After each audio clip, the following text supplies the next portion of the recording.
Changan UNI-V жарнама мақсатында емес, маған бұл көлік өзіме де қызық болды. Себебі бағасы 12 миллион 900, түрі 15 миллионға тартады.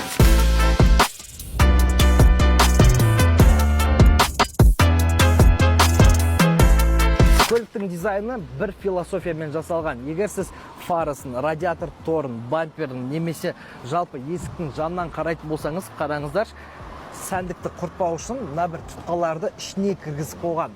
Дизайнына 5 толықтай. Егер жүріс барысын сұрайтын болсаңыз, ол жағынан да әңгіме жоқ. Себебі ең жұмсақ Қытай көлік ретінде мен осы Changan UNI-V'ді таңдадым. Мен біразында айдап көрдім, жігіттер, оған күмән болмасын. Артынан да дизайны өте сәнді. Ортасынан диодтық оптика және 2 мұржалары бар. Бұлар айтпақшы фейк емес, нағыз газ мұржалары осы жерден шығады. Функционал бойынша көрдіңіздер, көліктің артына жақындасаңыз, 5 секундтан кейін багажник қақпағы автоматты түрде ашылады. 18-дік дисктер континенталь шиналарымен кигізілген. Егер сіз басқа Қытай модельдерін қарайтын болсаңыз, ол жерде тек қана қытайлық дөңгелектер орнатылатын еді. Қара түсті материалдар, панорамалық шатыр, сары былғары, асты үстінен кесілген рөл, 3 функционалды және 1 мультимедиа экраны осы ішкі көріністі күшейтеді, ал ambient lighting кешке романтикалық көңіл күй сыйлайды.